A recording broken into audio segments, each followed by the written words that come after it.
God, I almost missed the chair. Be a better human. Hello, it's Saturday. It's bank holiday weekend. I'm making videos today. I'm excited. I'm in it. I'm in the zone. Yes. Put it up there. So today's video, as you can see by the title, is recommending books to my 14-year-old cousin. Thank you to Tilly for suggesting this video idea, because I think it's a great idea. When I was 14, I knew I liked reading, but I just had no idea what I was reading. I was just picking up books that I vaguely saw. I was just like, oh, that might be good. It's definitely a time where you're finding your niche and developing what you read. And I just didn't know. That was kind of the time I started getting into YA, young adult books. I've got a stack here for Tilly and for other 14-year-olds that might enjoy similar reading habits. Although this is really for Tilly, but thanks to everyone else that ends up watching. I think it could be interesting. Yeah. So I know that Tilly enjoys these two books. Miss Peregrine's Home for Peculiar Children. I know that she really enjoys that. And kudos, great book. I loved it too. And then she also really likes the To All the Boys I've Loved Before series by Jenny Han. I've read this one, I haven't read the next ones. And then she told me that she also really liked Girl Online by Zoella, which I haven't read. But I've taken those vibes and I've thrown them into a few books that I own. A few. There's a lot, sorry. But what do you expect when you ask me for some book recs? I hope you like this video. Tilly, I hope you like this video. I hope you find it useful. Please ask me if you'd like to borrow any of the books. You can. And to everyone else that's watching, I hope you think it's interesting, and please leave some comments below what kind of books you would recommend a 14-year-old to read to start getting them into reading and all of that good stuff. So I've got a list on Ben's laptop of the books, so I don't forget any of the that aren't in the stack. Without further ado, there's a van outside my window. Go away! It's weird because I can see right out my window, so I'm gonna have a look and see what's happening. I don't know what's happening, but it's really unnerving because it's just right there. It's just in my eye line. I'm gonna just try and ignore it. Without further ado, the first book on my list is actually a graphic novel. I had never really heard that graphic novels were even a thing. When I was 14, I thought that was just oh, that's a comic. I don't like comics, which is just oh good, the van is gone. Oh my god, get your head in the game, Jazz. I didn't really know that graphic novels were a thing when I was 14, but I think they're definitely got a lot more popular now, and they've got a lot more into mainstream stories and a lot more contemporary graphic novels than there were, maybe? That's my vibe anyway. The first book is Heartstopper by Alice Oseman. Alice Oseman. This is the story of Nick and Charlie, and it's the story of how they got together. It's just the story of their relationship, how they met in school, how they got together. It's so soft, it's so cute, it's lovely. I'll show you the art style. It's really lovely, it's really sweet. The art's beautiful, it's really wholesome. Charlie's already out, and then Nick is kind of confused about his sexuality. It's just wholesome. They just become friends and then they fall in love, and it's just beautiful. I've also got the second edition here, which Ben bought me. Actually, Ben bought me both these, so what a peach. But I haven't read this one yet. But the whole story is available online, so you don't actually have to buy the physical editions, but they're just beautiful. If you don't really fancy reading a lot of words, then Heartstopper is for you.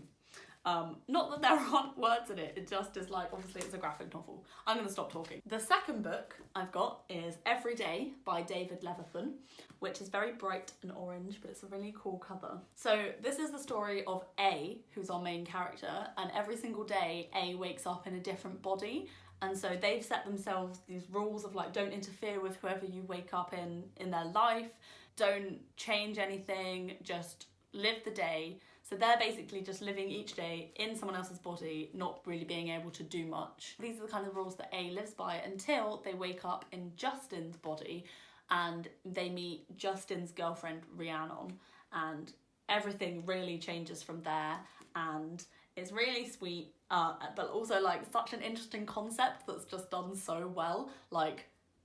you're waking up in someone else's body every single day. You don't have a physical body. You're just kind of like a being. And then it's kind of about the relationship that A and Rhiannon develop and how obviously like can they maintain this, and it's just really good. It's also really interesting. So it's got the cute element, but it's also like got a really cool concept to go alongside it. So that's really good.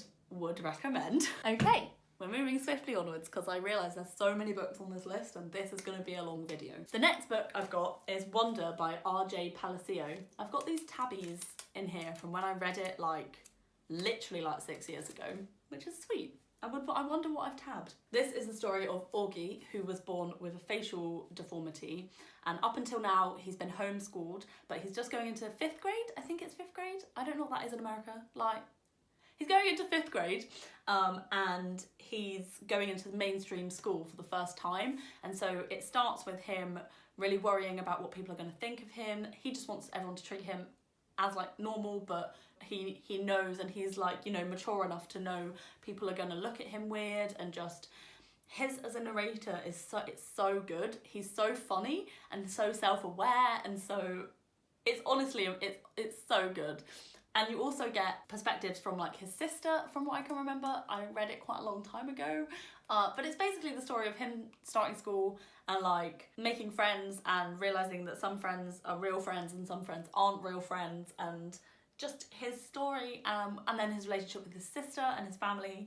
It's really sweet. It's a really, really good book. It's very quick to read as well. Also, the film is on Netflix, so definitely also watch that because that is a really good adaptation as well. Yes, I need a cup of tea. There's so many books left, sorry. Sorry, not sorry. So the next one I've got is another graphic novel type sort of book. The Isobel Journal by Isobel Harrop. I'll show you the art style. It's really sweet. It's really like funnily well done and just really quick. You could read it in about half an hour, I swear. And it's kind of just like about her life. It says here, just a northern girl from where nothing really happens. And it's just about her friends, her life. She starts dating someone, then like they break up. And like, it's just told in these funny like art styles type. Like it's the kind of book that I'm so glad that I own, because occasionally I'll just pick it up and be like, amazing, that's hilarious. Watching adults use the internet is very, very painful. The YouTube. So that's just like a nice funny one that's like really easy to read. Not really about a lot, but just like is cool. The next one I've got is The Geography of You and Me by Jennifer E. Smith. Jennifer E. Smith does a lot of good like YA contemporary romance. I've also got on my shelf somewhere, will I be able to find it? Oh, there it is. I've also read This Is What Happy Looks Like, which is also very good. I've recommended this one. I think it's maybe slightly better. I don't know, but like they're both good. This is the story of Owen and Lucy, and they're in a lift together when there's a blackout across the whole of New York, and they obviously get stuck in a lift. And so they await help, they start talking, and they get to know each other. When they eventually get rescued, they spend the night together, kind of like exploring New York. Like one of those crazy nights that don't actually happen in real life, but happen frequently in young adult books. But it's really fun to read about. And then, you know, the real world hits the next day. Lucy moves to Edinburgh. Owen finds himself somewhere else in America, I can't remember where. And it's basically about, do they stay in contact? What will happen to their relationship, their friendship, is there romance there? It's not like, whoa, groundbreaking, but it is cute. So that's The Geography of You and Me. Oh, a bookmark. You might have seen this one out and about. It is Simon versus the Homosapien Agenda. It was rebranded for the film as Love, Simon. This is the story of Simon Spear, who is 16. He's gay, but he isn't out to any of his friends or family. He finds himself being able to confide in like an anonymous source online. They like find each other through Tumblr, and then they start emailing. And they email like secret identity. So like the guy that he's emailing signs everything off blue. And so he starts to fall in love basically with this guy, Blue, over emails, but he doesn't know who it is. Anyway, then, you know, the story progresses, and one of these emails gets into the wrong hands at school, and he starts being blackmailed. It's basically, the relationship of Simon and Blue, finding out who Blue is, and also like, you know, dealing with this blackmail plot that's horrendous because, like, it's horrendous. There's a few bits in this book that I'm like, but for the most part, I think it's a really good book and it's a really good read and it's very cute. It has the cute factor and it's very quick, easy. You want to find out who Blue is. You want to find out what happens. And it's just really cute. And also the film is great too, so watch Love, Simon as well. The next one I've got is one of my absolute faves. It is They Both Die at the End by Adam Silvera. I love this book so much. I love it. I recently gave it to my best friend to read, who didn't love it quite as much as I did, and it's still sad. So if you do read it, Tilly, I really hope that you like it. It's the story of Matteo and Rufus, and they live in a world with a thing called Deathcast, which basically predicts when everyone dies. So at the beginning of the story, both Matteo and Rufus receive a call from Deathcast telling them they're gonna die today. That's it. Like, you've got 24 hours and then you're gone. Which is obviously a very morbid idea of a plot, but it works so well. It's the real world, but it just has this added element of Deathcast. So there's an app called Last Friend. It's basically designed for people that have had the call from Deathcast and want to spend the last day with someone that understands what it's like to be living their last day.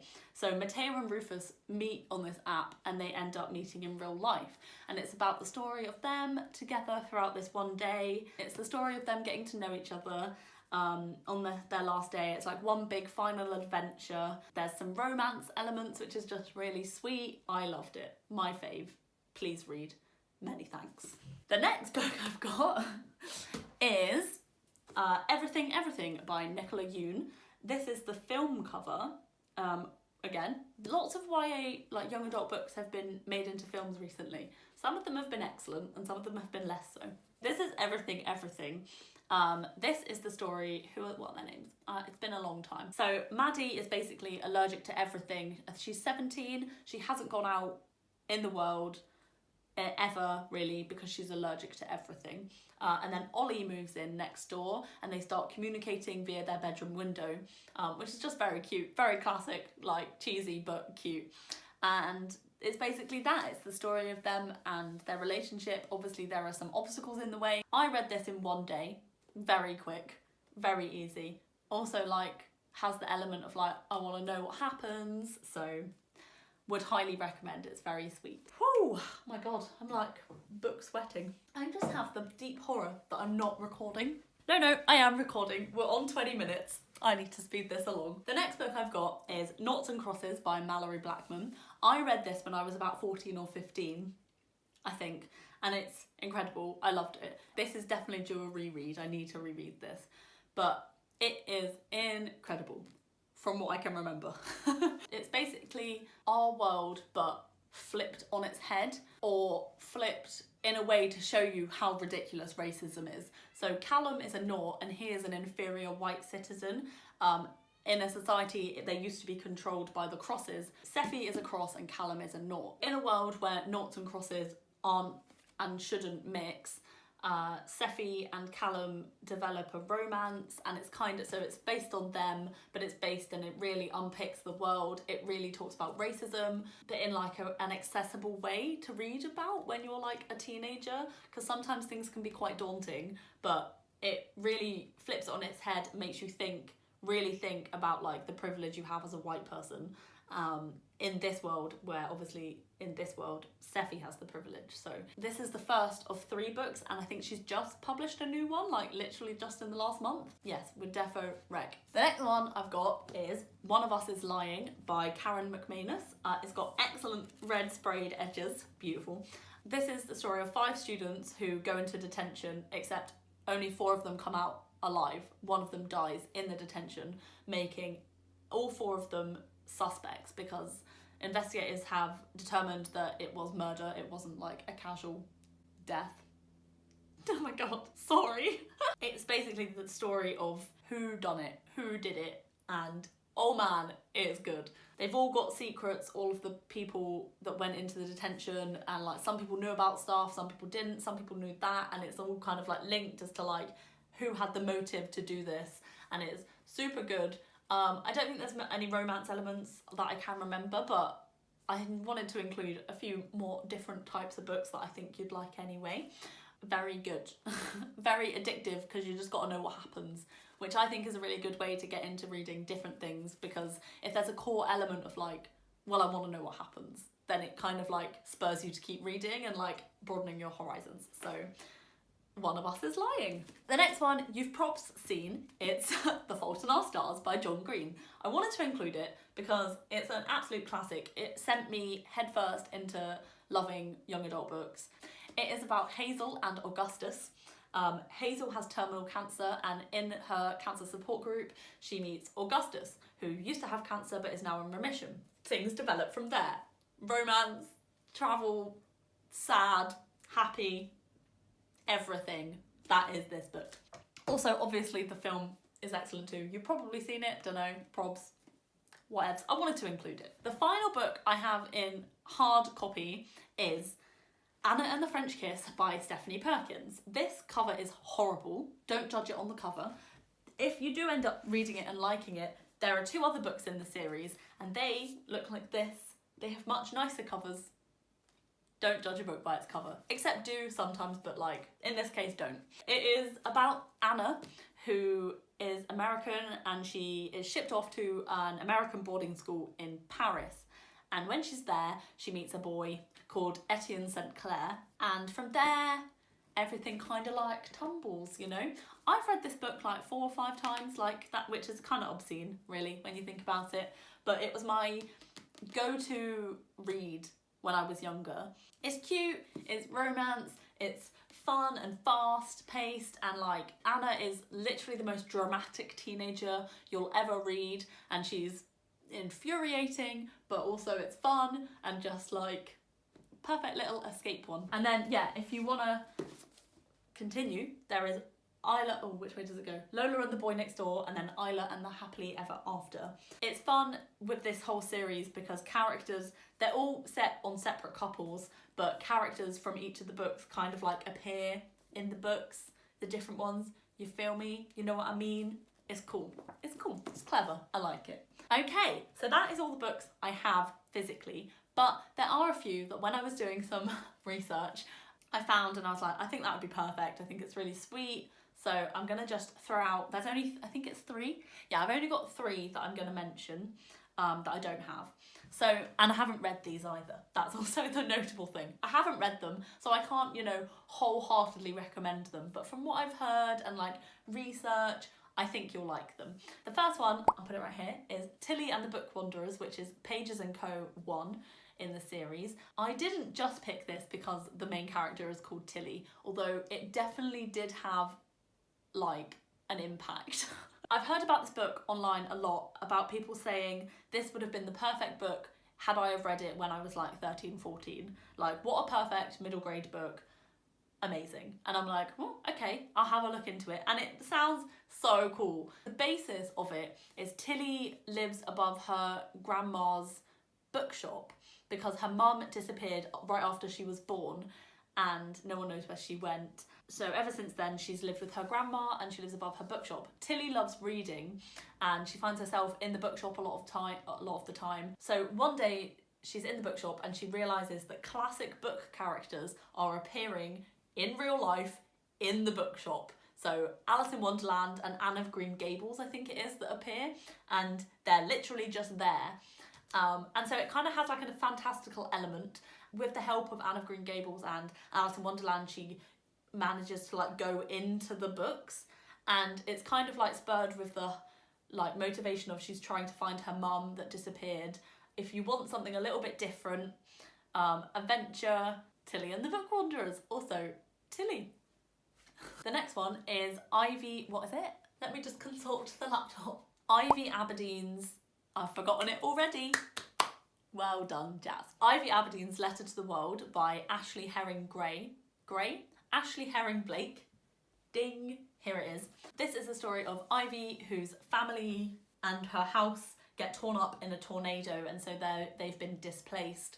and they kind of lose everything, and Ivy is feeling very hopeless and isolated and very alone. And, you know, on top of this devastating thing that's happened, her notebook of secret, like, drawings where she draws girls holding hands has disappeared, which is, like, you know, devastating to her because alongside everything else that has happened. These drawings keep appearing in her locker, with little notes attached saying that she should open up about her identity. That's kind of all I know. It's basically the story of Ivy. Potentially it's like a coming of age, coming out story about her identity of being into girls. It just sounds really wholesome, and it has the same sort of vibes as To All the Boys I've Loved Before, with the letters going out and then people finding them. It has that kind of element of like, stress, but also has the cute element, and it's queer, which is nice because middle grade especially, it's very like straight white girl, straight white boy, and it's like, but there are other people in the world, and it's nice to read about other people. That, I think, is a really cute one. Again, I haven't read it, but I really want to.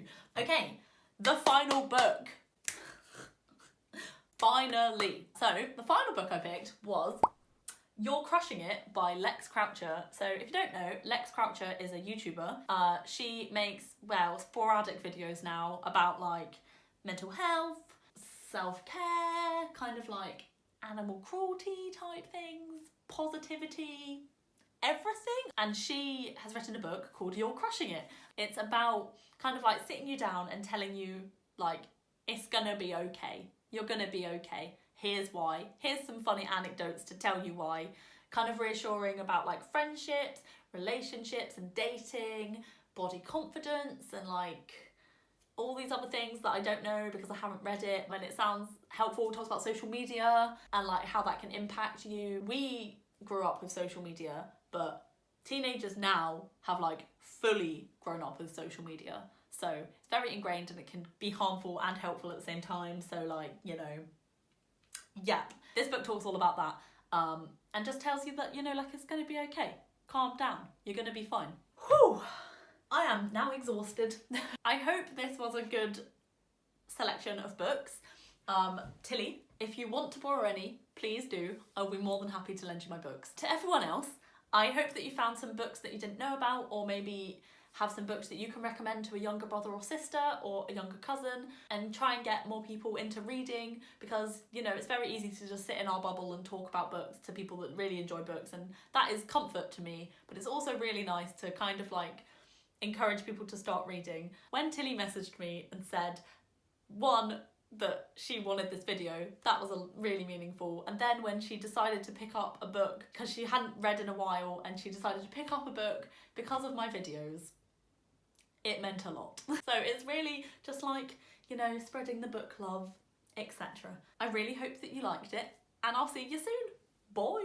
Books, books, books, books, books, books, books, books, books, books, books, books, books.